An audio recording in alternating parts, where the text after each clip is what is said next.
El segundo punto de la práctica, de esta primera práctica dedicada a estadística descriptiva, es sobre el análisis descriptivo de una variable estadística unidimensional.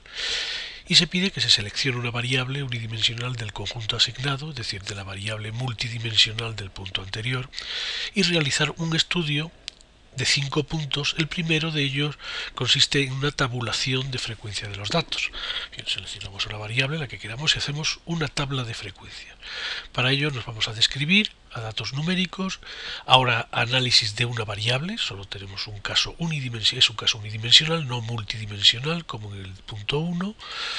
Seleccionamos la primera de ellas, por ejemplo el consumo, y aquí la posibilidad de tabla frente a gráfico. Nos interesa en este caso una tabla de frecuencias que no aparece señalada por defecto en el StatGraphics. La señalamos, tabla de frecuencias, y observad que bueno, el número de clases que da por defecto no es el que se propuso en clase como número ideal, que sería el entero más próximo a raíz de n. Hay que tener en cuenta que aquí hay unos 150 y tantos datos, por lo tanto concretamente son 154, el entero más próximo sería entre 12 y 13, entre 12 y 13 podría ser el número de clase ideal para describir esos datos y hacerlo algo más regular, es decir, para poder realizar una tabla en donde haya cierta regularidad en el límite inferior y el límite superior y a su vez se aproxime al número idóneo de clases, pues tenemos que jugar con el número de clase y por otra parte con el rango de la variable. Le damos a opciones de ventana con el botón derecho del ratón y ponemos 12 clases, y en este caso pues el límite inferior,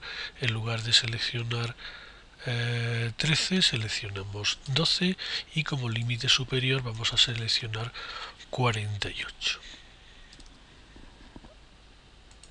Damos a aceptar y aquí observamos que los 150 datos se han contemplado todo. Observad que en la acumulada aparecen los 150 datos, 154, perdón, que ya hay una regularidad entre los extremos inferiores y superiores de las clases, que el punto medio siempre se corresponde evidentemente con cierta regularidad, también eso es bastante más ordenado, más descriptivo, y finalmente podemos ver pues, la distribución de frecuencias. No hay ninguna clase, quizás quitando la primera de ellas no tiene ningún elemento, porque todos los elementos empiezan a partir del 15.